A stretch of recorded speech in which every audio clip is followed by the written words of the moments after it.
الرحمن الرحیم ایاک نعبد و ایاک نستعین۔ آج میں اپنے پاکستانیوں سے جو پنجاب کی صورتحال ہے اس کے اوپر بات کرنا چاہتا ہوں کہ ایک عجیب سا ماحول بنا ہوا ہے کہ پہلے سب تیار تھے کہ جی اسمبلی ڈیزالو کرو، نون لیگ کے وزیر کہہ رہے تھے اسمبلیاں ڈیزالو کرو اور ہم تیار ہیں الیکشنز کے لیے، اور ہمیں بار بار چیلنج کیا جا رہا تھا۔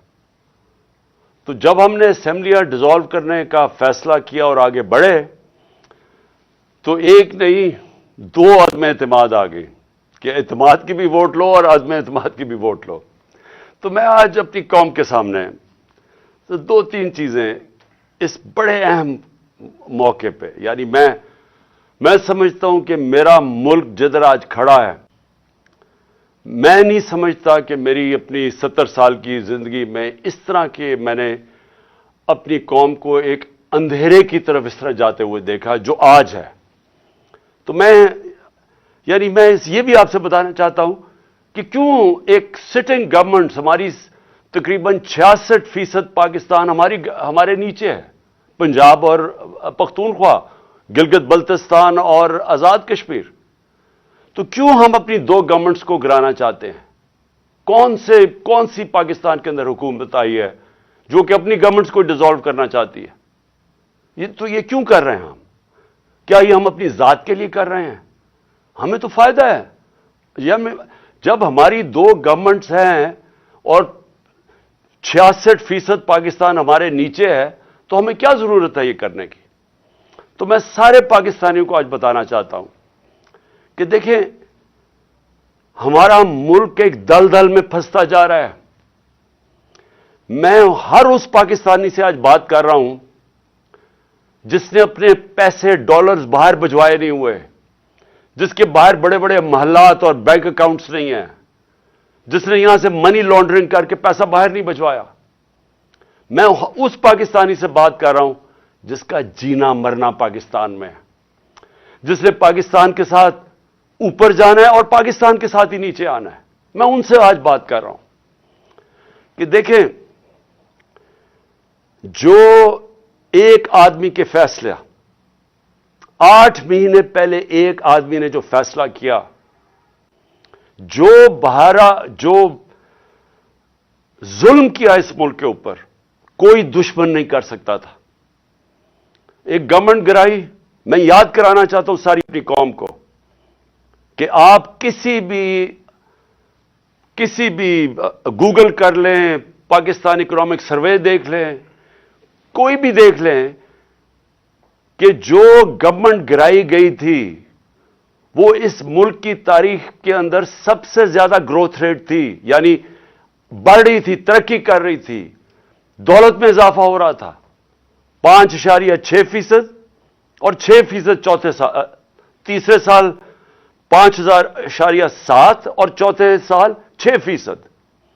یہ سوائے مارشل لاز کے زمانے میں جبکہ امریکی ڈالر آ رہا تھا کیونکہ ہم ان کے حمایتی تھے، کبھی اس طرح کی ملک ترقی نہیں کر رہا تھا جس گورنمنٹ کو گرایا ایک آدمی نے۔ اور اس نے جو فیصلہ کیا، آج یہ قوم 8 مہینے کے بعد ہم آج ادھر کھڑے ہیں جدھر آپ کسی شعبے سے، طبقے سے پوچھ لیں، بزنس مین سے پوچھ لیں، تاجروں سے پوچھ لیں، ایکسپورٹر سے پوچھ لیں، کسانوں سے پوچھ لیں، مزدوروں سے پوچھیں، تنخواہ دار لوگوں سے پوچھ لیں، کوئی پاکستان کا طبقہ، ریل اسٹیٹ والا پوچھ لیں کہ کدھر پاکستان کھڑا تھا 8 مہینے پہلے اور کس اندھیرے کے اندر آج پاکستان جا رہا ہے۔ اور ہم کیوں اپنی گورنمنٹ کا سوچ رہے ہیں گرانے کا، اور کیوں ہم یہ ڈیزالو کرنے کا ہم نے کیوں فیصلہ کیا؟ کیونکہ ہمیں خوف ہے کہ اگر اس ملک میں جلدی الیکشن نہ کروائے گئے، یہ ملک جس تیزی سے تباہی کی طرف جا رہا ہے سب کے ہاتھ سے نکل جائے گا۔ میں آج اپنے سارے اداروں سے بات کر رہا ہوں، اپنی عدلیہ سے، اپنی ملٹری اسٹیبلشمنٹ سے، اپنے بیوروکریٹ سے، میں ہر طبقے سے آج بات کر رہا ہوں کہ یہ عمران خان کی جنگ نہیں ہے، یہ ہم سب کی جنگ ہے۔ ہاں میں ان کی جنگ نہیں ہے جن کے پیسے باہر پڑے ہوئے ہیں، جن کی دولت باہر پڑی ہے، جو آتے ہیں پاکستان میں ڈیل کرتے ہیں، این آر او کرتے ہیں، پاکستان آ جاتے ہیں، اور یہاں سے جب لوٹ مار ہو جائے اور پکڑنے کی کوئی حساب کوئی پوچھتا تھا، کوئی احتساب ہوتا تو باہر بھاگ جاتے ہیں اور پھر ڈیل کر کے واپس آ جاتے ہیں۔ ان کے علاوہ میں باقی پاکستانیوں سے آج بات کر رہا ہوں۔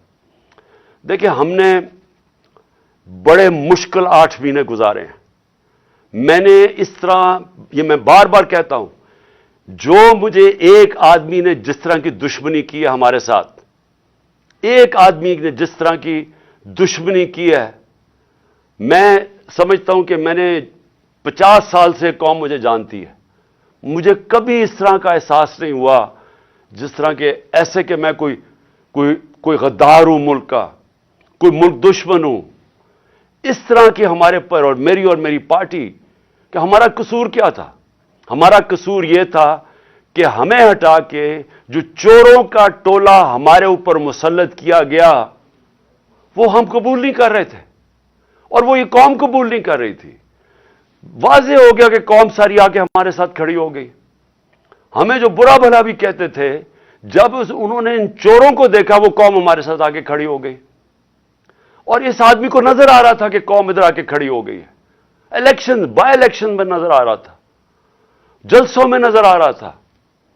جب کبھی پاکستان کی قوم اس طرح خود نہیں سڑکوں پہ نکلی جو اس باری ان 8 مہینے میں نکلی ہے، اور بار بار نکلتی گئی، ایک پیغام دے رہی تھی، ساری قوم ایک پیغام دے رہی تھی کہ ہم ان چوروں کے ٹولے کو ہم نہیں قبول کرتے، یہ امپورٹڈ حکومت نامنظور ہے۔ ساری قوم پیغام دے رہی تھی، اور قوم یہ بھی کہہ رہی تھی کہ دیکھیں ایک ہی طریقہ اس میں سے نکلنے کا، الیکشنز کرواؤ۔ سروے کے مطابق 70% پاکستانیوں نے، آج 70% پاکستانی کہتے ہیں کہ ملک کا مسائل کا حل الیکشنز ہے، صاف اور شفاف الیکشنز۔ لیکن ایک آدمی، اور وہ کون تھا جس کو ارشد شریف شہید کہتا تھا، وہ کون تھا؟ وہ ایک آدمی وہ فیصلہ کر بیٹھا تھا کہ جناب میں نے اس پارٹی کو ختم کرنا ہے، عمران خان کو ختم کرنا ہے، ڈسکوالیفائی کسی طرح کرنا ہے، کیسز کرنے ہیں، میری پارٹی کے اوپر کیسز کرنے ہیں، میرے لوگوں کے اوپر جو شہباز گل سے کیا گیا، جو اعظم سواتی سے کیا گیا، جو جمیل فاروقی، جو ارشد شریف جیسے لوگ، جو یہ سمجھتے تھے کہ ہماری حمایتی ہیں یا وہ ہمارے لیے لکھ رہے ہیں یا ہمارے لیے بول رہے ہیں، ان سب پہ تشدد کیا گیا۔ سوشل میڈیا کے لوگوں کے اوپر جو کیا گیا، ظلم کیا گیا، اور پھر مجھے آخر میں پلان بنایا گیا کہ مجھے راستے سے ہٹایا جائے۔ جب پتا چلا کہ کوئی کیس بھی کام نہیں کر رہا، الیکشنز دھاندلی کے باوجود بھی ہم جیت رہے ہیں، تو پھر فیصلہ کیا گیا کہ مجھے مار کے راستے سے ہٹایا جائے۔ تو میرے پاکستانیوں، آج جو ہمارا ملک جس طرف کھڑا ہے، میں آپ کو صرف آخر میں 2-3 چیزیں بتانا چاہتا ہوں۔ ایک کہ معیشت جدھر کھڑی ہے، پاکستان کی ایکسپورٹس گر رہی ہیں، ہمارے دور میں ریکارڈ تھی۔ پاکستان جو باہر سے پیسے ڈالرز بھیجتے تھے، ریمیٹنسز بیرون ملک پاکستانی، وہ گر رہے ہیں۔ پاکستان کی جو ٹیکس کلیکشن ہے وہ کم ہوتی جا رہی ہے، جو ریکارڈ تھی ہمارے دور میں۔ پاکستان کی انڈسٹری، اور انڈسٹری اٹھانا اتنے سالوں کے بعد ہماری انڈسٹری اوپر آ رہی تھی، اور یہ کورونا کے باوجود انڈسٹری اوپر آ رہی تھی۔ اصل تو نوکریاں انڈسٹری دیتی ہے، اصل تو ایک قوم کی دولت کے اندر اضافہ انڈسٹریز دیتی ہیں۔ اصل ہماری جو ایکسپورٹس بڑی ہیں وہ ٹیکسٹائل انڈسٹری کی وجہ سے بڑی ہے، تو ہماری انڈسٹری بڑھ رہی تھی۔ آج ہماری انڈسٹری 0 سے نیچے چلی گئی ہے، آج فیکٹریاں بند ہو رہی ہیں، آج مزدور بے روزگار ہو رہے ہیں۔ آج جب آپ کی ایکسپورٹس اور ریمیٹنسز جب گرنی شروع ہوتی ہیں تو ڈالر کم آ رہے ہیں، لیکن ڈالر کے قرضے بڑھتے جا رہے ہیں، اور آج ہمارے پاس خوف ہے کہ ہماری اب قرضوں کی قسطیں ادا کرنے کے لیے ہمارے پاس ڈالر نہیں ہے. آج ایل سیز نہیں کھل رہی, امپورٹس روکی ہوئی ہیں, اور آگے کوئی روشنی نہیں نظر آ رہی. آگے کسی طبقے کو کوئی روشنی نہیں نظر آ رہی. امید ختم ہو گئی ہے پاکستان میں. 7.5 لاکھ پاکستانی ملک چھوڑ کے چلے گئے ہیں پچھلے چند مہینے میں. جبل علی کے مینیجر بتا رہے تھے کہ 7 مہینے میں جو پاکستانیوں نے انویسٹمنٹ کی ہے جبل علی کی انڈسٹریل اسٹیٹ میں, وہ 10 سال میں نہیں کی. لوگوں کو امید ختم ہو رہی ہے پاکستان میں, اور یہ سب سے خطرناک چیز ہے. ایک جب قوم میں امید ختم ہو جائے تو وہ پھر پھٹتی ہے قوم. اور یہ کیونکہ سارے تو نہیں باہر جا سکتے, تو مجھے جو اس وقت میں اپنی ساری جو پھر سے میں بات کرتا ہوں, میں سارے اداروں سے بات کر رہا ہوں, ہر طبقے سے بات کر رہا ہوں, مجھے جو اس وقت کہنا ہے وہ یہ کہ دیکھیں, آج ایک چیز نہیں ہے جو پاکستان کی ان 8 مہینوں میں بہتر ہوئی, جو ایک آدمی کا فیصلہ تھا. ایک چیز بہتر نہیں ہوئی. آج ذرا دیکھیں دہشت گردی, پاکستان میں دہشت گردی دیکھیں. ہمارے جب دور میں تقریباً دہشت گردی کنٹرول ہو گئی تھی, ہم نے باڑ لگا دی تھی افغانستان میں جو ادھر سے دہشت گردی ہوتی تھی. پھر جب گورنمنٹ بدلی تو ہماری نئی حکومت سے سب سے بہترین تعلقات تھے افغانستان میں. آپ کو پتہ ہے کہ جتنی ایویکویشن جو افغانستان سے ہوئی وہ پاکستان نے, کیونکہ ہمارے تعلقات اچھے تھے, ہم نے ہماری وجہ سے کئی لاکھوں لوگ افغانستان سے ایویکویٹ ہو کے گئے. مجھے دنیا کے بڑے بڑے پرائم منسٹرز نے, یورپین پرائم منسٹرز نے, کینیڈین پرائم منسٹرز نے میرا شکریہ ادا کیا کہ ہم نے پاکستان نے ان کی مدد کی افغانستان سے لوگ نکالنے کے لیے. ہم وہ گورنمنٹ تھی جو سب سے قریب تھے افغانستان سے, جو موقع ہمیں ملا کہ جو افغانستان سے دہشت گردی آتی تھی, کیونکہ اب ایک ایسی حکومت آ گئی جس سے ہمارے تعلقات اچھے ہیں, ہم روک سکتے تھے. آج کیا ہے؟ آج دہشت گردی جو بڑھتی جا رہی ہے, پہلے ملاکنڈ کے اندر, وزیرستان کے بارڈر ایریاز پہ, پھر یہ جو بنو میں ہوا ہے. اور میں آج اپنی ساری قوم کی طرف سے زرار کمپنی کے کمانڈوز کو سلام پیش کرتا ہوں کہ آپ نے اپنی جان کی پرواہ نہیں کی ہماری حفاظت کرنے کے لیے. لیکن میں سوال یہ پوچھتا ہوں کہ کدھر ہے ہماری فارن پالیسی؟ جو فارن منسٹر بنایا گیا ہے وہ اب تک $2.25 ارب خرچ کر چکے اپنے دوروں پہ. مجھے بتایا اس کا پاکستان کو کیا فائدہ ہوا؟ $2.25 ارب خرچ کر چکے اور ابھی تک افغانستان نہیں گیا. ہمیں تو سب سے زیادہ ضرورت ہے کہ ہمارے افغانستان سے تعلقات ٹھیک ہوں, تاکہ یہ جو اب مسئلے مسائل آ رہے ہیں, ہماری دہشت گردی ہے, جتنے ہمارے اچھے تعلقات ہوں گے اتنی بہتر چانس ہے کہ ہم دہشت گردی کے اوپر قابو پا لیں. لیکن ہم تصویریں دیکھ رہے ہیں کہ اربوں روپیہ ہم نے جو خرچ کر کے باڑ بنائی تھی, جو فینس بنایا تھا بارڈر کے اوپر, وہ توڑا جا رہا ہے. تصویریں آ رہی ہیں کہ وہ باڑ ہی اکھیڑی جا رہی ہے. تو کدھر ہے ہماری فارن پالیسی؟ اور دوسری چیز, میں یہ سوال پوچھنا چاہتا ہوں کہ آج ہمارے پاکستانیوں کو سب سے بڑا مسئلہ کیا ہے؟ کیا ہے سب سے بڑا مسئلہ؟ ایک دفعہ ہماری تحریک چلی تھی, تحریک پاکستان, ملک کو آزاد کرنے کے لیے. پھر ایک دفعہ اور ایک عوام کھڑی ہوئی تھی روٹی کپڑا مکان پہ, کہ عوام کا پہلی دفعہ کسی نے نام لیا تھا کہ ہاں عوام کے بھی مسئلے مسائل ہیں, نہیں تو امیر امیر ہوتا جا رہا تھا. تو یہ خوف تھا کہ عام لوگوں کے پاس فرق بڑھتا جا رہا ہے امیر غریب میں. آج ایک ہی مسئلہ ہے پاکستان کا, اور وہ ہے جس کو انگریزی میں کہتے ہیں رول آف لا, انصاف, قانون کی حکمرانی. یہ جنگ جب تک ہم اب یہ جنگ نہیں لڑیں گے, اور میں اپنی ساری قوم کو کہہ رہا ہوں, جب تک ہم یہ جنگ نہیں لڑیں گے ہمارے ملک کا اب کوئی مستقبل نہیں ہے. اللہ نے ہمارے اوپر ایک چیلنج دے دیا ہے کہ اگر تمہیں پاکستانیوں اپنے آپ کو بچانا ہے تو انصاف قائم کرو. اور انصاف کیا ہے؟ انصاف کا مطلب یہ ہے کہ قانون کے اوپر کوئی نہیں ہے. میں جو بار بار حدیث آپ کو بتاتا ہوں، نبی صلی اللہ علیہ وسلم نے تقریباً 1500 سال پہلے کہہ دیا تھا کہ طاقتور اگر چوری کرے اور اسے نہ پکڑو اور کمزور کو جیل میں ڈالو، چور کو، وہ قوم تباہ ہو جاتی ہے. ہم تباہی کی طرف جا رہے ہیں اگر ہم اس ملک میں انصاف نہیں قائم کرتے. آپ کے سامنے اعظم سواتی ہے، کس چیز کے اوپر اس کو سزا مل رہی ہے؟ کہ کیا اس نے کہا کہ جنرل باجوہ نے اینا روٹو دیا ہے؟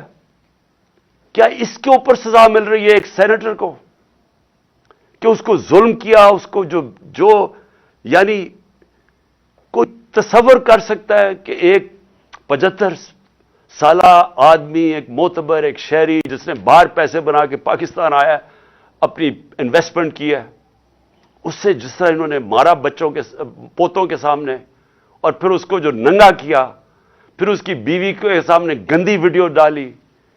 ہمیں یعنی میں سوچتا ہوں کہ اللہ ہم کتنا اور گریں گے. یہ جس ایک آدمی نے فیصلہ کیا ان چوروں کو مسلط کرنے کا، ہمارے سے یہ چور ہضم کروانے میں ہم کتنا اور نیچے گریں گے. کیا کیا نہیں ہوا کہ گندی ویڈیوز، کوئی آڈیوز نکل رہی ہیں، بچے ہمارے دیکھ رہے ہیں، سارے سوشل میڈیا پہ گند دیکھ رہے ہیں، صرف اس لیے کہ کسی طرح بلیک میل کیا جائے، بس کسی طرح یہ ہم ان چوروں کو ہضم کر لیں کہ ہم کہیں جی یہ جو چور اوپر آپ نے مسلط کیے ہیں، جو کہ جنہوں نے 30 سال سے ملک کو لوٹ رہے ہیں، وہ لوگ جو کہ 60% سے زیادہ کیبنٹ ضمانت پہ ہے، کرپشن پہ، اور وہ جو کہ ہر روز کیبنٹ بڑھتی جا رہی ہے. ایک طرف ان کے اوپر خزانہ خرچہ جا رہا ہے، پنجاب کے کوئی 170 ارب دینے ہیں، ادھر پختونخوا، اب پختونخوا کی حکومت کو ذمہ دار ٹھہرا رہے ہیں دہشت گردی کا. پیسے تو دیے نہیں ان کو. ہم نے کیوں زیادہ پرانا قبائلی علاقے کے لیے ہم نے کیوں سب سے زیادہ پیسے دیے تھے پرانے قبائلی علاقے کو، مرج ڈسٹرکٹس کو؟ کیونکہ ہمیں تب بھی پتا تھا کہ اگر ہم نے وہاں ڈیولپمنٹ نہ کی اور وہاں مدد نہ کی، کیونکہ جو سب سے زیادہ وار آن ٹیرر میں علاقہ متاثر ہوا تھا، وہ پھر سے مسئلے شروع ہو جائیں گے. انہوں نے ہمیں پیسے نہیں دیے، پختونخوا حکومت کو پیسے نہیں دیے، ان کے تنخواہوں کے لیے ان کے پاس پیسے نہیں ہیں. گلگت بلتستان والے وہ کہہ رہے ہیں ان کو پیسے نہیں دیے، آزاد کشمیر گورنمنٹ کہہ رہی ہے وہ پیسے نہیں دیے، پنجاب جس طرح میں نے کہا وہ کہہ رہے ہیں 170 ارب روپیہ نہیں دیا. تو اگر پختونخوا میں پیسے نہ خرچ کیے گئے اور یہ جو مرج ڈسٹرکٹس کے اندر پولیسنگ کے اوپر نہ انہوں نے زیادہ اس وقت انویسٹمنٹ نہ کی، نوکریاں نہ وہاں ملی، اگر خدا نہ خواستہ پھر سے وہاں دہشت گردی شروع ہو گئی، میں آج آپ کو یہ کہہ رہا ہوں کہ ہمارے ملک کے آگے جو پہلے ہی ہمارا ملک کے معاشی حالات کبھی بھی اتنے برے نہیں تھے، خدا نہ خواستہ اگر دہشت گردی شروع ہوگی تو سب کے ہاتھ سے نکل جائے گا. تو آخر میں صرف یہ کہنا چاہتا ہوں کہ یہ جو پنجاب میں مذاق ہو رہا ہے، ہم اپنی حکومت سے ڈیزالو کر رہے ہیں. یہ ہمارا آئینی حق کیا کہ ہم الیکشنز کروائیں؟ کیوں ڈر رہی ہیں الیکشن سے؟ یہ ہمارا ہم خود اپنی 2 حکومتوں کے اندر الیکشن کروانے کے تیار ہیں. یہ کیوں اتنا زیادہ تماشا؟ کبھی گورنر رول لگا دو، کبھی کہا جی ہم چیف منسٹر کو ہٹا دیں گے. یہ کیوں کہہ رہے ہیں؟ کیونکہ یہ ڈرے ہوئے ہیں عوام سے، یہ الیکشن سے بھاگے ہوئے ہیں. وہ جو باہر بیٹھا ہوا ہے مفرور ایک مجرم، وہ ڈرا ہوا ہے الیکشن سے، اور دوسرا آصف زرداری ڈرا ہوا ہے الیکشن سے. انہوں نے اتنی زیادہ چوری کی ہے اس ملک کی کہ ان کو خوف آیا ہوا ہے. ساری ان کا ایک 1 پوائنٹ ایجنڈا ہے چوری بچانے کے لیے. پہلے چوری کرو پھر اس چوری کو بچاؤ. پہلے چوری کر کے ملک کو نقصان پہنچاؤ، پھر چوری بچانے میں ملک کو نقصان پہنچاؤ. انہوں نے جو امینڈمنٹ پاس کی ہے پارلیمنٹ میں، انہوں نے وائٹ کالر کرائم اس کو لائسنس دے دیا ہے. آج انہوں نے ناممکن کر دیا ہے کہ جو پیسے والے آدمی آج جو چوری کرے گا، ناممکن ہے کہ آپ اس کو پکڑ سکیں گے.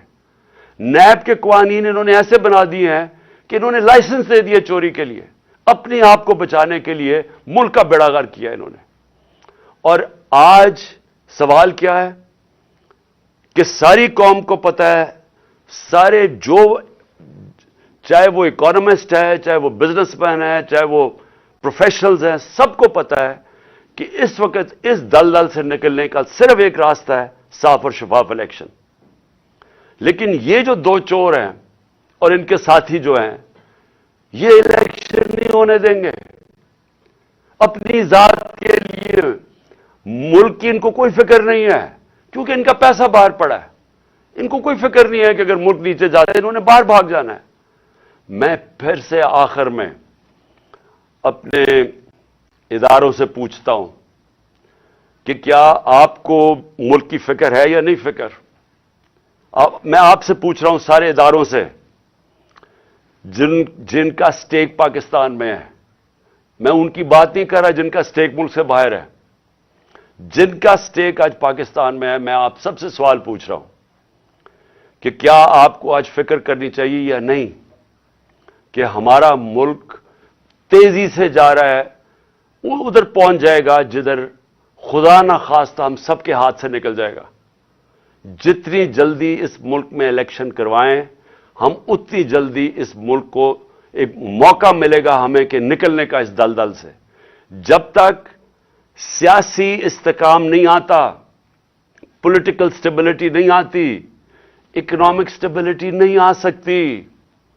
اس وقت نہ باہر کے ملکوں کو, نہ باہر کی فائنینشیل انسٹیٹیوشنز کو کوئی اعتماد رہ گیا ہے اس گورنمنٹ کے اوپر, نہ اس ملک کے انویسٹرز اور بزنس مین کو اعتماد رہ گیا اس حکومت کے اوپر. تو صرف ان دو چوروں کے چوری بچانے کے لیے, اور وہ کیونکہ ڈرے ہوئے ہیں کہ الیکشن اگر وہ ہار گئے تو ان کی پھر سے ان کا این آر او جو انہوں نے لیا وہ نہ چلا جائے, سارا ملک کو انہوں نے گروی رکھا ہوا ہے. تو میں آج سارے پاکستانیوں کو اپیل کر رہا ہوں, یہ مسئلہ اس وقت نکلنے کا اس عذاب میں سے, اس دلدل میں سے صرف ایک ہے, صاف اور شفاف الیکشن. پاکستان زندہ باد.